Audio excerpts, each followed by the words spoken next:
Assalamualaikum sahabat cerita puisi tercinta. Kita ulas film terbaru Raffi Teja. Judulnya Mr. Bachchan yang dirilis bulan lalu. अब याद भी रहेगा बच्चन मिस्टर Bachchan. Tidak lupa mimin sapa para penonton dimanapun berada, seperti Igon di Bima, Saiful Anwar di Karawang, Aziz di Buton Siak, Akila di Kupang, Salampe di Maros, Sulawesi Selatan, Isnawati di Goa, Wirgi di Bogor, Aldi Bria di Batam, Brian Abola di Alor, Adi di Madura, Sultan di Brebes, Irfan di Garut, Andi Maulana di Sumbawa, Brongos di Serang, dan semua-muanya di seluruh dunia. Thank you so much.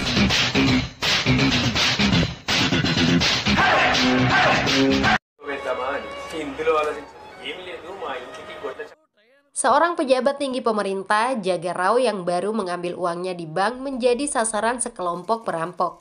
Jaga Rao tidak berdaya menghadapi para perampok itu. Untungnya ada pahlawan baik hati yang muncul sebagai penyelamat. Dialah Anan yang diperankan Raffi Teja.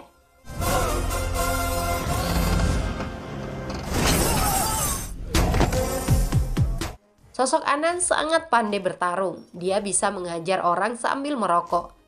Para perampok dibuat babak belur.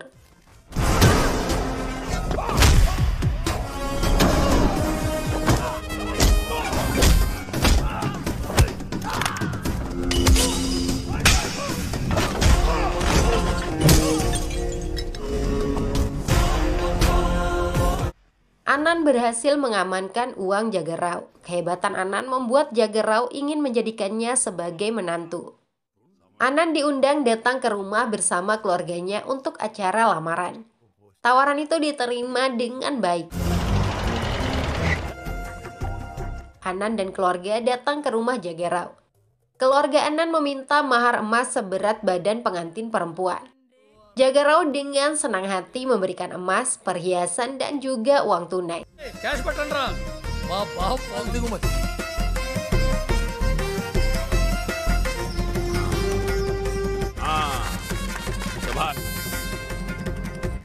Tiba-tiba sikap Anan berubah. Ternyata dia sedang bersandiwara.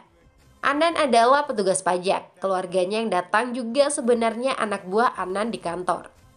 Jaga Rao tidak bisa berbuat apa-apa. Semua hartanya disita. Jaga Rao tidak terima. Dia menggunakan pengaruhnya untuk menskors Anan.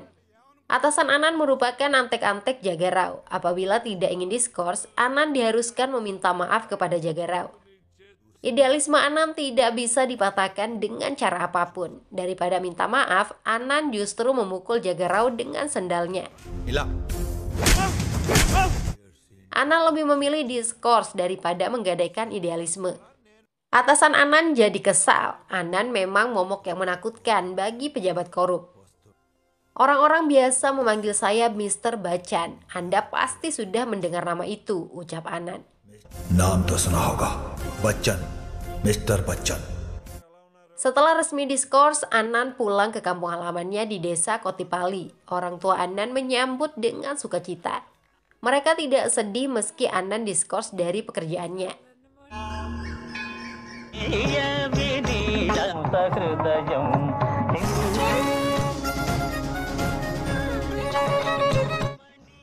Di kampung halamannya, Anan naksir dengan tetangganya yang bernama Jiki. Tapi cinta Anan bertepuk sebelah tangan.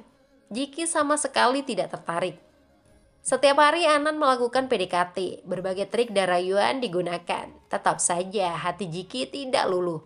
Jiki justru risih selalu digoda. Untuk mengakhiri gangguan dari Anan, Jiki memohon secara langsung agar tidak didekati lagi. Mendengar itu, Anan sadar diri. Anan berjanji akan memenuhi permintaan Jiki. Saya tidak akan pernah mendekatimu lagi. Jika kita memang berjodoh, kamu akan datang sendiri mencari saya, ucap Anan. Janji Anan hanya sekedar kata-kata. Dia kembali menggoda dan merayu Jiki keesokan harinya. Padahal Jiki tetap judes, mungkin juga sok judes. Karena saat sendiri, terkadang Jiki juga melamun memikirkan Anan.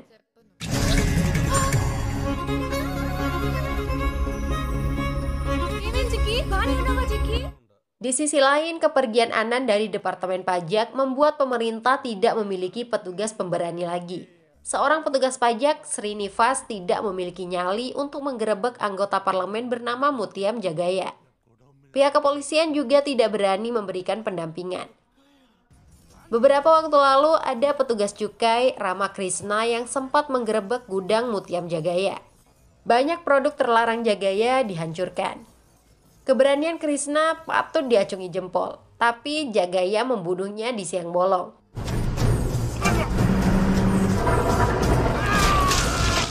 Jagaya mampu melakukan apapun. Selain anggota parlemen dari partai berkuasa, dia juga mantan MLA dan mantan menteri.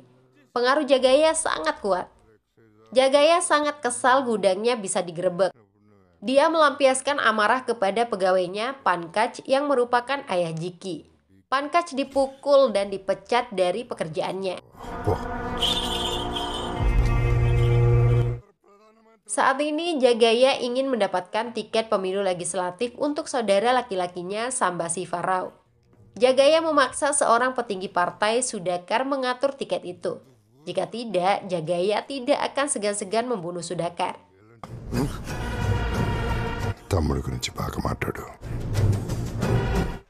Acara kampanye Sambasiva Rao dilaksanakan pada malam hari. Untuk menambah daya listrik di lokasi acara, anak buah Jagaya mengambil tambahan daya dari rumah warga sekitar. Salah satunya rumah Anan. Kebetulan Anan sedang tidak ada di rumah. Orang tua Anan menolak memberikan. Akibatnya mereka dihajar hingga babak belur oleh anak buah Jagaya. Jiki yang kebetulan ada di sana juga menerima perlakuan kasar. Pada saat Anan pulang, rumahnya gelap tanpa listrik. Wajah ibu bapaknya dilihat mengalami banyak luka lebam. Jiki juga terluka, mulut dan keningnya berdarah. Orang tua Anan mencoba berbohong mengaku jatuh di kamar mandi. Tapi Jiki bercerita jujur bahwa anak buah Mutiam Jagaya yang melakukannya. Orang-orang itu memaksa mengambil daya listrik. Anan tidak terima orang tuanya dilukai. Ditambah lagi gadis yang dicintai terluka. Saat itu juga Anan pergi ke lokasi acara kampanye Sambasiva Rao. Anan dan teman-temannya membawa bensin. Kebetulan sekali Sambasiva sedang berorasi tentang komitmen politiknya. Sambasiva sesumbar rela mengorbankan nyawa demi kesejahteraan masyarakat. Tanpa bicara apapun, Anan menyiram tubuh Sambasiva dengan bensin. Situasi kampanye jadi tegang. Anan tidak sedang main-main. Sambasiva dan anak buahnya ketakutan. Berani sekali kalian menyerang orang tua saya. Minta maaf sekarang juga atau saya akan bakar Anda, ancam Anan. Keberanian Anan mengancam Sambasiva diperhatikan oleh petinggi partai Sudhakar. Baru kali ini ada orang berani melawan Sambasiva yang merupakan saudara Mutiam Jagaya. Sambasiva dibuat tidak berdaya. Demi keselamatannya, Sambasiva rela meminta maaf kepada orang tua Anan dan Jiki di hadapan semua orang. Harga diri Sambasiva hancur di malam itu. Untungnya Mutiam Jagaya tidak hadir di lokasi. Tindakan yang telah dilakukan Anan membuat Jiki bangga dan mulai merasakan benih-benih cinta. Thank you so much. Tapi ayahnya Pankaj yang mengetahui kekejaman Mutiam Jagaya jadi ketakutan. Pankaj menyalahkan Anan maupun Jiki yang mencari masalah dengan orang-orang berbahaya. Jiki tidak peduli dengan kekhawatiran ayahnya. Dia juga membela tindakan Anan. Sepertinya Jiki benar-benar sudah jatuh cinta. Dia memberikan kode bahwa cinta Anan tidak lagi bertepuk sebelah tangan. Dua orang itu pun berpacaran.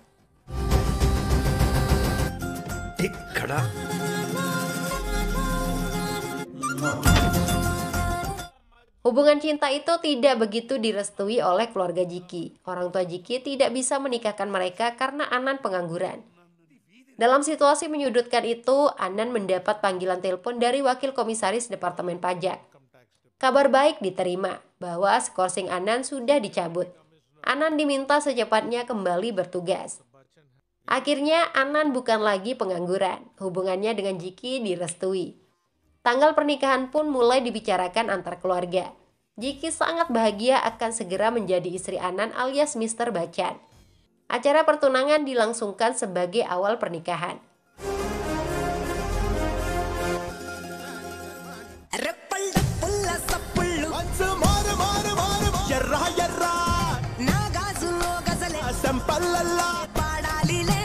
Anan kemudian masuk kantor. Dia langsung ditugaskan untuk melakukan penggerebekan terhadap salah satu orang penting. Anan minta izin untuk tidak terlibat penggerebekan terlebih dahulu, mengingat dia akan menikah 4 hari lagi. Tapi wakil komisaris departemen mendesak Anan. Alasan utama pemanggilan Anan untuk melakukan penggerebekan tersebut. Penggerebekan juga bisa diselesaikan hanya dalam sehari. Anan menerima tugas yang diberikan, tapi identitas orang yang akan digerebek masih dirahasiakan. Anan sendiri tidak peduli targetnya, dia akan menyelesaikan tugas dengan baik seperti dulu. Di tempat lain, Mutiam Jagaya mendapat kabar buruk dari petinggi partai Sudakar. Jagaya diberitahu bahwa saudaranya Sambasiva Rao tidak diberikan tiket untuk maju sebagai MLA atau wakil rakyat. Jagaya sangat marah. Dia mengancam akan membakar kantor partai, tapi partai tidak lagi takut dengan Jagaya. Anda tidak bisa berbuat apa-apa saat saudara Anda akan dibakar di acara kampanye. Lalu bagaimana Anda bisa mengancam kami yang ada di Delhi? Ujar Sudakar menutup telepon. Goodbye.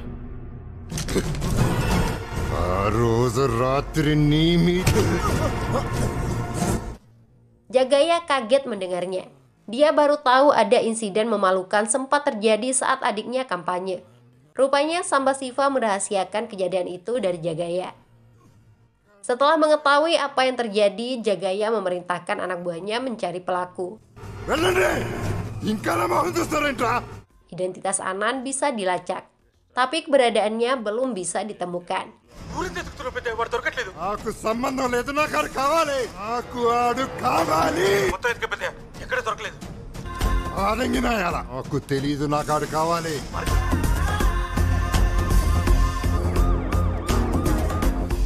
ఆడ ముందుంటే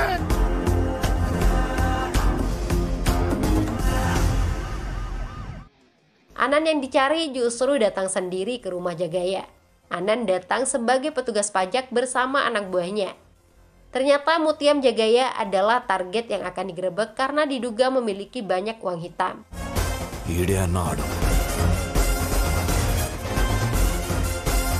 Jagaya sama sekali tidak takut dengan penggerebekan. Dia sudah memiliki banyak pengalaman digerebek selama 3 periode menjadi anggota parlemen.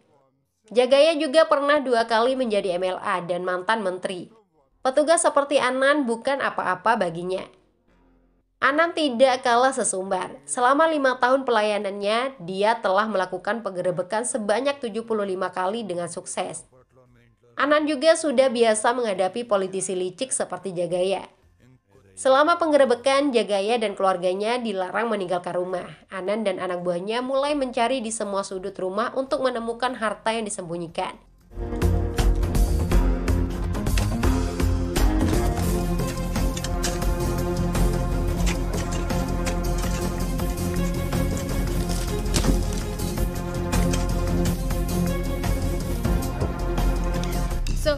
అన్ని గదుల్లోనూ అంటే కడిగిన ముచ్చులాంటి సార్ చిన్న ప్లేస్ కూడా వదలకండి వెళ్ళండి Jagaya tetap santai, tidak menunjukkan kekhawatiran. Apalagi uang hitam yang dicari tidak ditemukan oleh petugas. Seluruh sudut rumah sudah dijelajahi, tapi hasilnya sia-sia. Jagaya semakin berada di atas angin. Anan diolok-olok. Harta yang dicari tidak akan pernah ditemukan. Jagaya meminta Anan memberitahu atasannya bahwa tidak ada apapun yang ditemukan. Setelah itu Anan harus meminta maaf dan pergi. Anan menelpon atasannya, tapi Anan melapor telah menemukan banyak uang tunai dan perhiasan. Anan butuh waktu lebih banyak untuk menyelesaikan penggerebekan.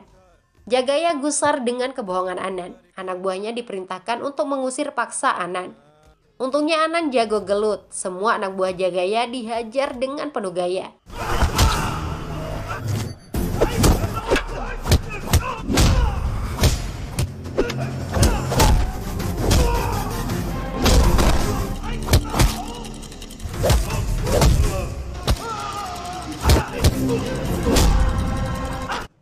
Jagaya mengambil senjata api laras panjang. Senjata itu diberikan kepada Sambasiva untuk menembak Anan. Dengan cepat Anan menghalau Sambasiva. Peluru pun mengenai plafon rumah. Tanpa diduga banyak emas berjatuhan dari atas plafon. Jagaya sampai gigit jari. Harta yang disembunyikan terendus juga.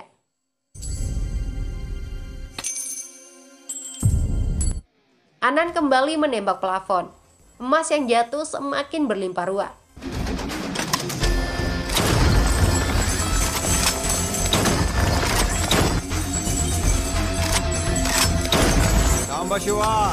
Giliran Jagaya diolok-olok oleh Anan. Temuan itu akan menamatkan riwayat Mutiam Jagaya. Bukti yang ada membuat Jagaya akan masuk penjara. Jagaya mencoba menyuap Anan dengan uang besar agar penggerebekan tidak dilanjutkan. Tentu saja Anan menolak mentah-mentah uang suap itu.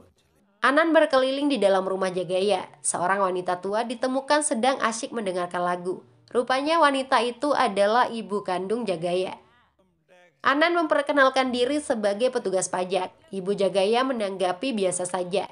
Anan justru diberitahu tentang adanya sebuah tembok yang menghalangi pandangannya selama ini. Tembok itu dihancurkan. Anan menemukan banyak uang tunai di dalamnya. Account lo jump change. Penggerebekan yang direncanakan hanya sehari harus dilanjutkan tanpa batas waktu. Anan dan anak buahnya sampai harus menginap. Jagaya tidak tinggal diam. Anak buahnya ditugaskan untuk mengamankan semua harta yang disita. Keesokan harinya, Jagaya pura-pura menuduh Anan telah menyembunyikan semua harta sitaan. Anak buah Anan kecewa mengetahui atasan mereka orang licik. Jagaya juga akan memenjarakan Anan. Tapi tunggu dulu, Anan bukanlah petugas bodoh. Anan mengajak semua orang ke sebuah gudang. Di sana belasan preman suruhan Jagaya dalam kondisi terikat. Rupanya Anan menangkap basah para preman itu saat beraksi malam tadi. Harta sitaan tetap aman. Di hadapan Jagaya, Anan menantang para preman bayaran itu bertarung. Hasilnya sudah bisa dipastikan Anan menjadi juaranya. Semua lawannya dilibas. Anan tidak tergores sedikit pun.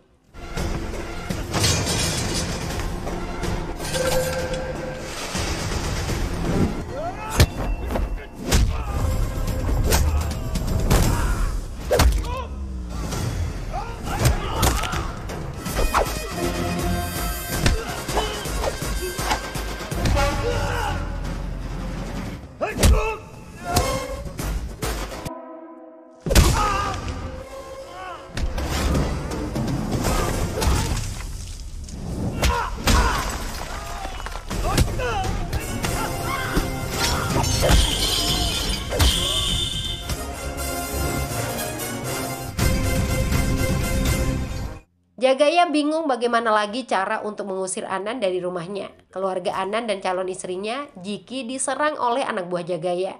Mereka dijadikan sandera di rumahnya sendiri. Melalui telepon, Anan diancam untuk segera pergi meninggalkan rumah Jagaya. Jika tidak, para preman itu akan tetap berada di rumah Anan. Jagaya bisa bernafas lega karena telah membuat Anan tidak berdaya. Tapi sekali lagi, Anan menunjukkan keunggulannya. Dia menelpon sahabatnya untuk menyelamatkan keluarga di rumah. Sahabat Anan adalah Sidu yang sangat bisa diandalkan dalam hal gelut. Para preman anak buah Jagaya hanya nyamuk-nyamuk nakal di hadapan Sidu. Mereka seperti semut-semut kecil yang bertemu gajah perkasa. Sidu menghajar anak buah Jagaya dengan santai tapi mematikan. Para preman berotot itu benar-benar dibuat tidak berdaya.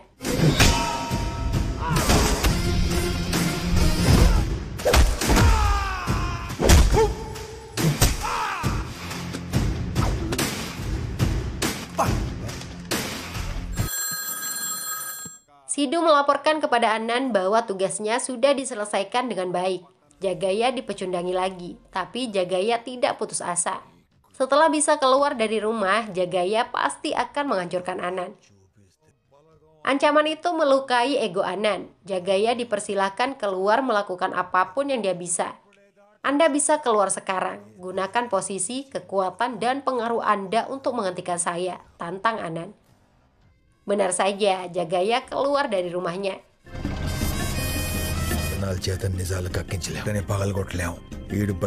Dia pergi menemui CM negara bagian Andhra Pradesh. Jagaya memang orang terhormat. Pejabat sekelas CM atau gubernur saja di bawah ketiaknya. CM alias ketua menteri menelpon Anan. Perintah CM sangat jelas.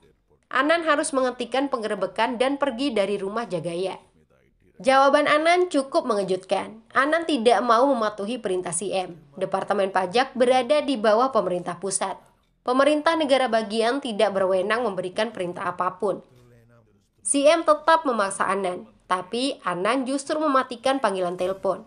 CM tidak hanya dipermalukan oleh Anan, Jagaya juga meludahi CM yang tidak bisa diandalkan.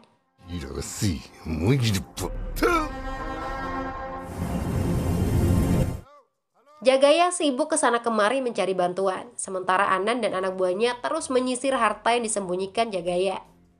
Banyak perhiasan mahal ditemukan di banyak tempat. Uang tunai juga tidak terhitung jumlahnya.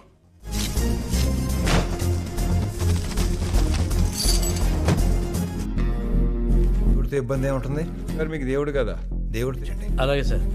Jagaya sendiri pergi ke Delhi untuk bertemu pemerintah pusat. Tidak tanggung-tanggung, Jagaya menemui langsung Perdana Menteri yang merupakan orang paling berkuasa di seluruh India. Perdana Menteri menelpon Anan. Semua orang yang ada di sana kaget karena orang nomor 1 di India menelpon. Permintaan Perdana Menteri sama dengan CM, yaitu menghentikan penggerebekan di rumah Jagaya. Kali ini Anan mau patuh. Dia pasti akan menghentikan penggerebekan sesuai perintah Perdana Menteri. Anan langsung akan pergi dari rumah Jagaya setelah menerima surat perintah. Perdana Menteri tidak mungkin mengeluarkan surat tertulis resmi untuk membantu Jagaya. Perdana Menteri mengaku meminta secara pribadi. Mendengar itu, sikap Anan berubah. Anan tidak mau mendengar siapapun. Panggilan telepon dari Perdana Menteri ditutup. Jagaya memarahi Perdana Menteri yang tidak mampu mengatur seorang petugas pajak. Jagaya meminta perlindungan. Selain mereka satu partai, kontribusi Jagaya untuk Perdana Menteri selama ini cukup besar. Perdana Menteri tidak mempedulikan ocehan Jagaya. Secara halus, Perdana Menteri mengusir Jagaya pergi. Jagaya benar-benar tidak berdaya menghadapi Anan. Aksi penggerebekan di rumah Jagaya selesai dengan lancar.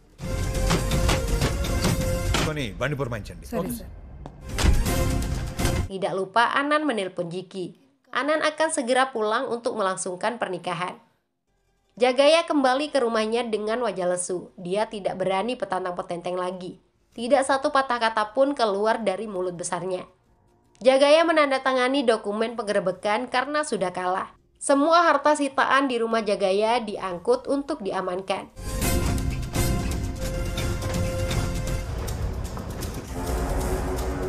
Anan meminta sopir lebih ngebut, mengingat Anan harus cepat pulang untuk menghadiri acara pernikahannya.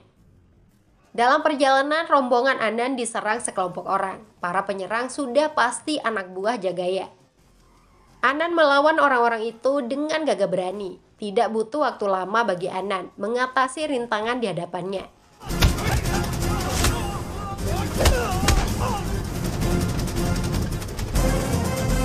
Sementara di desa, acara pernikahan Anan dan Jiki sedang berlangsung. Semua tamu undangan sudah hadir. Pihak keluarga panik karena Anan belum juga datang.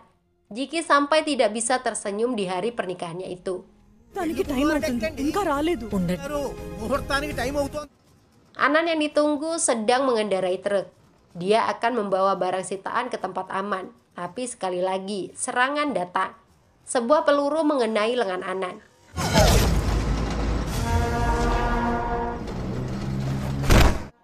Serangan kali ini dipimpin langsung oleh Jagaya. Anan dihajar dan disiksa.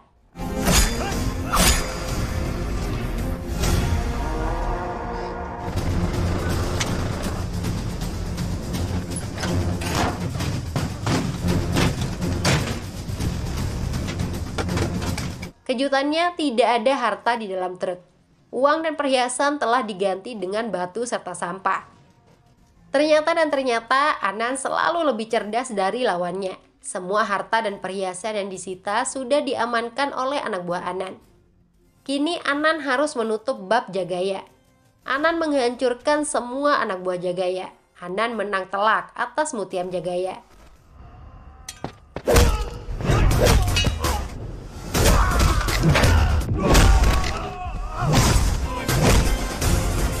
Akhirnya Anan bisa pulang untuk menikah. Jiki menangis bahagia melihat calon suaminya sudah di depan mata.